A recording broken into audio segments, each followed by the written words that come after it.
Good morning friends. आज मैं आपको क्लास 10th का मैथ का आखिरी चैप्टर 14.1 प्रायिकता मीन्स प्रोबेबिलिटी लेके आया हूं। इसमें मैं आपको बेसिक बताऊंगा। प्रोबेबिलिटी होती क्या है? जो घटनाएं को हम अंकगणित के रूप में निरूपित करते हैं उसे हम प्रोबेबिलिटी या प्रायिकता बोलते हैं। ठीक है। और इसमें क्या होती है, अलग अलग स्थिति में अलग अलग घटनाएं होती हैं। जैसे एक लूडो होता है, आपने देखा होगा कि लूडो में क्या होता है, अगर हम फेंकते हैं गोटी को तो हमारा क्या आता है, 1 आता है।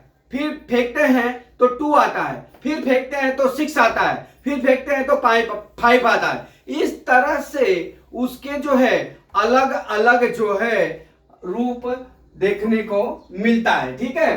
तो हम इसके ऊपर हम आज बात करेंगे प्रायिकता के ऊपर। ठीक है। और मैं आज आपको प्रायिकता में प्रोबेबिलिटी बताऊंगा। प्रोबेबिलिटी का जो मान होता है ना, 1 होता है या 1 से कम होता है। इससे ज्यादा प्रोबेबिलिटी का मान नहीं होता है, प्रायिकता का मान नहीं होता है। तो अभी आज मैं आपको 14.1 का बेसिक ही बताऊंगा। अभी आप देख लीजिए प्रायिकता। प्रायिकता मतलब प्रोबेबिलिटी। प्रोबेबिलिटी को हम P से दर्शाते हैं। ठीक है। मैंने एक लिख दिया। प्रोबेबिलिटी का मान यहां पर अंडरलाइन करता हूं। प्रोबेबिलिटी का जो मान है 1 या 1 से कम होता है। ठीक है। 1 हो सकता है, 1 से कम हो सकता है। अब हम प्रोबेबिलिटी बोलते किसे हैं? ठीक है।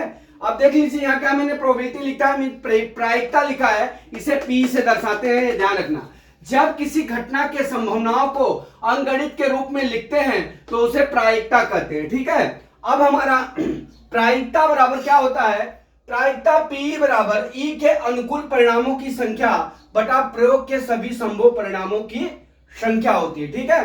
अब हमारा P बराबर एक दूसरा भी सूत्र होता है, घटना के अनुकूल परिणामों की संख्या बटा घटना के कुल संभव परिणामों की संख्या। मतलब कि जैसे मान लीजिए लूडो की गोटी है, अगर हम उसमें कुल संभावना कितनी आएगी, हमारी 6 आएगी। ठीक है। तो हम क्या करेंगे, घटना के कुल संभव परिणाम, प्रयोग के सभी संभव परिणामों की संख्या यहां लिख लेंगे 6, और फिर उसमें से जो पूछेगा सम संख्या या विषम संख्या के परिणामों की संख्या उतना बटा उतना लिख देंगे। वो हमारा क्या हो जाएगा, प्रोबेबिलिटी हो जाएगी। ठीक है। अब हम चलते हैं, मैं एक एग्जांपल लेके आया हूं। क्या दिया है, पासे की एक फेंक से सम संख्या आने की प्रायिकता ज्ञात कीजिए। पासे, या आप यहां पे एक लूडो भी लिख सकते हो। पासा और लूडो का सेम प्रोसेस होता है। लूडो की गोटियां छोटी होती है गोटी, और पासे में क्या होता है, अलग अलग बड़ा बड़ा साइज होता है। ठीक है। तो यहां पे क्या दिया है, पासे की एक फेंक से सम संख्या आने की प्रायिकता ज्ञात कीजिए। ठीक है। अब मैं इसका P निकालूंगा। कैसे निकालूंगा, कुल संभव परिणामों की संख्या। ठीक है। कुल संभव परिणामों की संख्या कितनी हो जाएगी, हमारा यहां पे कितना आ जाएगा, 1 आया, 2 आया, 3 आया, 4 आया, 5 आया, 6 आया। ठीक है। कितना आ गया, 6 आ गया। ठीक है।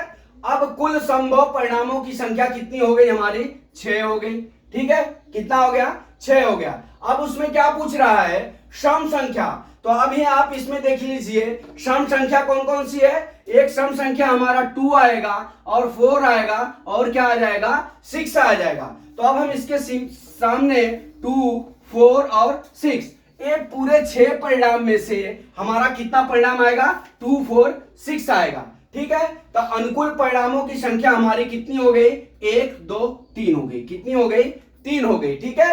अब हम क्या करते हैं, अब हम कुल परिणामों की संख्या यहां पे 3 हो गई, यहां पे 3 हो गई। ठीक है। और यहां अनुकूल परिणामों की संख्या हमारा कितना हो जाएगा, 3 हो गया। ठीक है। अब इस तरह से हमारा ये हो गया। अब हम चलते हैं यहां पे P निकाल लेते हैं। तो P बराबर कितना हो गया, P बराबर घटना के कुल अनुकूल परिणामों की संख्या।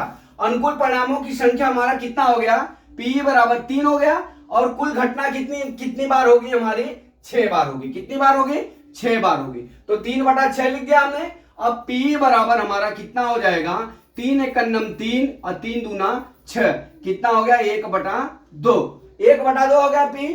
अब इसका हम आपको बता दें, अगर आप इसमें 2 का भाग करते हैं तो P बराबर अगर हमारा 0.5 आ जाएगा, जो हमारा 1 से कम है। तो दोस्तों इस तरह से हम प्रोबेबिलिटी या प्रायिकता का मैंने आपको बेसिक इसलिए बताया कि एक कंसेप्ट क्लियर रहेगा, ये सूत्र क्लियर रहेंगे तो ही आप आगे की सवालें लगा पाओगे एग्जाम्पल में। ठीक है, तो अगला सवाल अब अपने एक्सरसाइज का एग्जाम्पल कर लेके आता हूं, चलते हैं, वेट करते हैं। जय मां सरस्वती, जय भारत माता, जय जवान, जय किसान।